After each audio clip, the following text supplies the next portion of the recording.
Hey guys, welcome back to Gallivanting Kendall. I'm Kendall Clement. Never miss another video upload. Shoot me an email at gallivanting.kendall23@gmail.com. That address is in the show notes and at the bottom of your screen if your closed captioning is turned on. I will notify you before YouTube notifications as to my latest video uploads. Today, I'm going to tell you about my experience with the police here in Cebu, Philippines.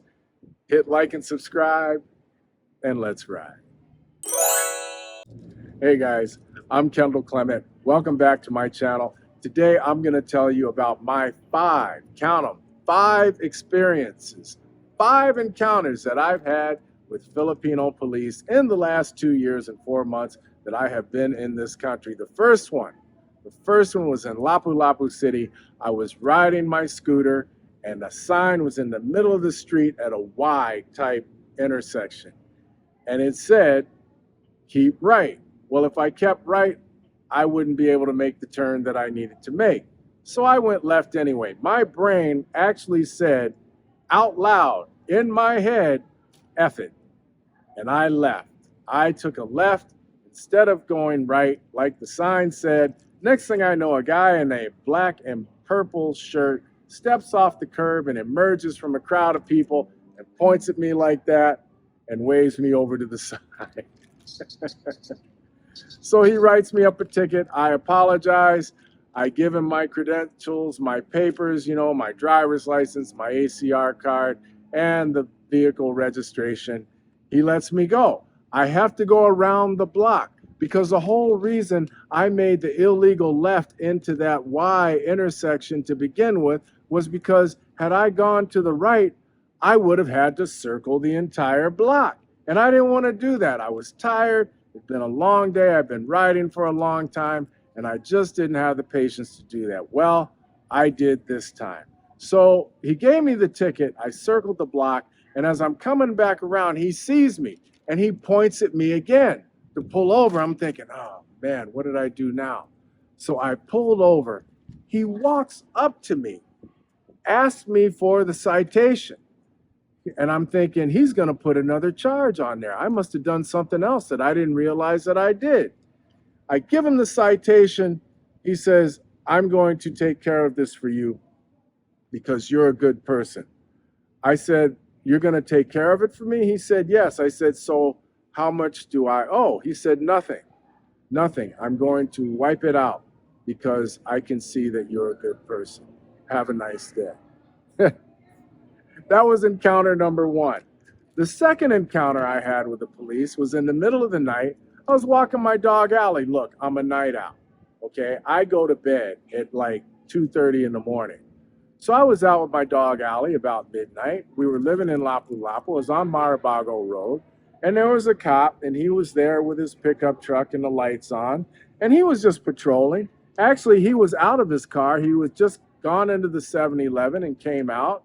And he's walking around and he says something to me. I said something to him. Next thing I know, we're just having a normal conversation. Where are you from? How do you like it here? Blah, blah, blah. And it's great, okay? Now I'm a little bit nervous because look, I'm from LA, right? I lived in LA for 30 years and LAPD is they're not that friendly for the most part. In fact, I got a story about LAPD in the end that I'm going to tell you about.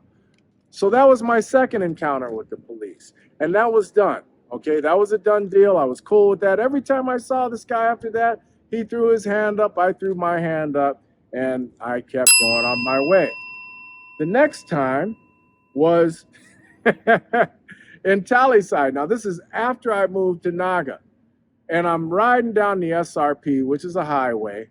Actually, I wasn't riding down the SRP. I was on a side road, and then I made a left. I didn't see the sign, another illegal left. So I go left again, and I hear all this screaming, but it didn't occur to me that they were yelling at me because, well, I don't speak Cebuano. My Cebuano's not very good. I speak very little Cebuano. So I get to the end of the block, and there's another cop there, and he's waving me over. He said, something to me in Cebuano. I said, I'm sorry, I don't speak Cebuano, I speak English only. And he said, didn't you hear them screaming at you? I said, I heard them some screaming, but I didn't know they were screaming at me. And he said, yes, you weren't allowed to make a left back there. So then somebody else rides up on a scooter, another cop, and they're talking to me, and they give me a citation. And it's 500 pesos, which is almost 10 bucks. And they say, you have 3 days to pay it at the city hall. And I was right next to the city hall when they pulled me over. I said, okay, I apologize, and I went on my way. That's the third time.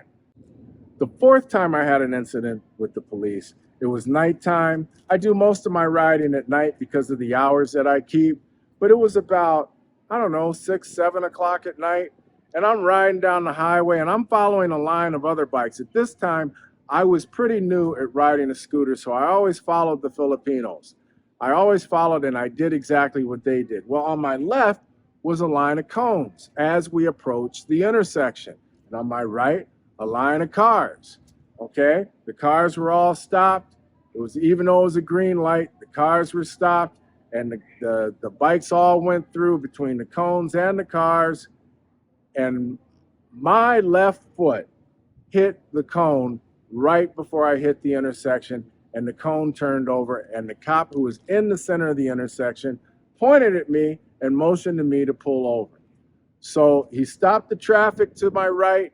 I had to pull over all the way to the right-hand side, and about 5 cops walked up on me. Now, being from LA, if that happens in LA, you have reason to be nervous, right? None of them spoke English. None of them spoke English, and they're talking back and forth, and then they're yelling something, and this big cop, I mean, this guy was big, man, and he comes strolling over, and I'm thinking, oh, man, I'm in trouble now. So this guy walks up, and he waves all these other guys away, and they go back to doing their traffic control in the intersection and whatnot. And he says, how are you?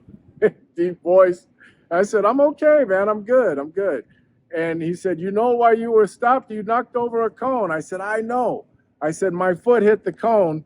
I'm sorry. I apologize. I was just following all the other bikes, and then my foot hit the cone and knocked over the cone. So the other bikes got to go through the intersection. That's the point I was trying to make with him. All I did was knock over a cone. So he asked for my identification. I gave him my Philippines driver's license, gave my immigrant card, and, gave him my, the bike registration and everything. He said everything looked good. He asked me where I was from. He just wanted to talk about California and LA, man. That's it.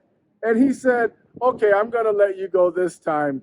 And just with a little warning, I said, don't knock over any cones, right? And he goes, oh, yes, don't knock over any more cones. And so he let me go, man. I'm telling you all this to show you a difference, to tell you that there is a big difference between the way Filipino cops will treat you and the way cops may treat you in America. Last time I got pulled over, I had a flat tire on the highway. Now, Philippines highways are not like American highways. There's a lot of traffic, and at intersections, it can be extremely slow. So I had to cut, and I had to make another left, man. I had to make another left to cut across traffic because I had a flat. I couldn't go any further, and I was nervous. There's no shoulder on the highway here in Cebu. There's no shoulder on the road. So I was afraid I was going to get hit.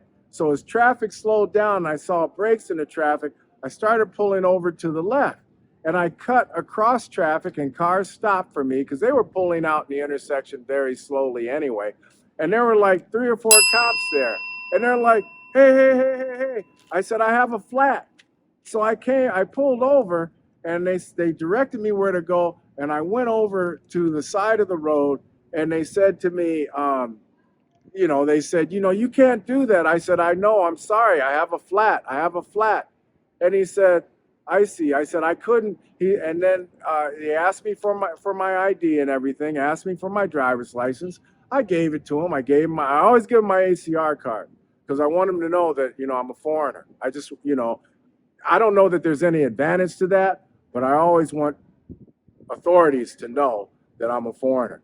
And then I gave them my my bike registration. He looked over everything and he pulled out his citation book and he started to write the ticket. And he says to me, he says, "So, Mr. Kendall?" I said, "Yes, Kendall Clement." He said, "Mr. Kendall, should I write this citation or not?" And I said, "You know, you're the boss, man." I said, "You're the boss." He said, "What? I'm the boss?" I said, "You're the boss."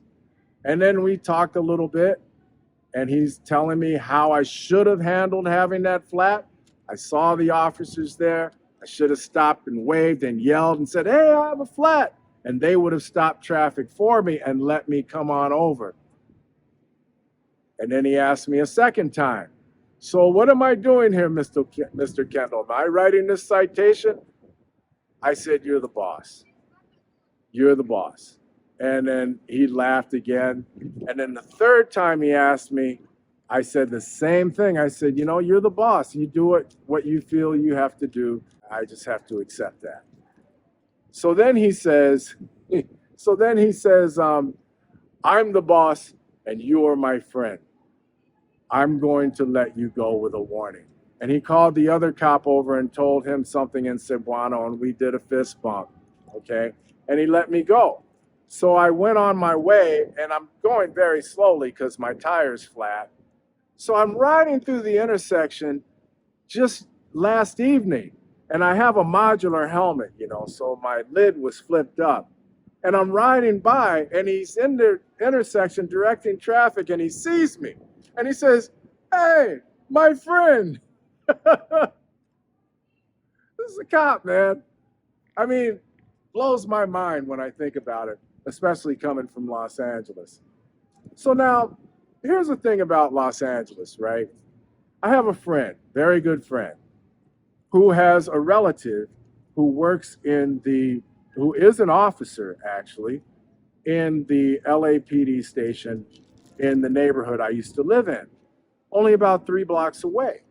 And I was raving about the treatment. I was talking about how LAPD seems to have changed. You know, they're treating me differently. And he says, "Nah, man, they haven't changed. They haven't changed." Now, I'm not going to get into any racial stuff because I don't want any of that on my channel. In fact, you will never, I can say at this point, I have not felt the need to discuss race on my channel, and I refuse to do that. That's for something else, okay? My channel is all about information and entertainment. That's it. That is all I'm about. There's enough division going on in America, and I don't want to be a part of it. So if I ever see that stuff in the comments, I pretty much ignore it or I just remove the comment. So now, here's the thing. My friend said to me, he said, "Nah, man, they haven't changed." I said, "What do you mean?" He said, "Well, you know, my wife has a relative who is an officer in that station. And this relative told us that every time those cops in that station see a person of color, they assume that they're a human trafficker." Yup, that's what they said.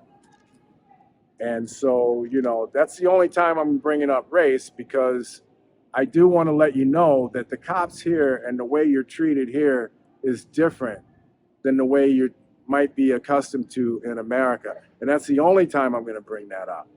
I'm letting you know what the point of view is of those Hollywood station cops, okay? And it's really sad. When you come here to the Philippines, my experience, I can't speak for anybody else, but I just gave you, you know, 5 instances, 5 encounters that I've had with the police since I've been here in the Philippines for the last 2 years and 4 months, and the treatment that I've received. And it's all been friendly. It's all been very, very friendly. It's all been very positive. If you think you got something out of this video, hit like and subscribe. Don't forget to shoot me an email at gallivanting.kendall23@gmail.com. Never miss another video upload. Hit like and subscribe. And as always, take care of each other and give somebody a great day.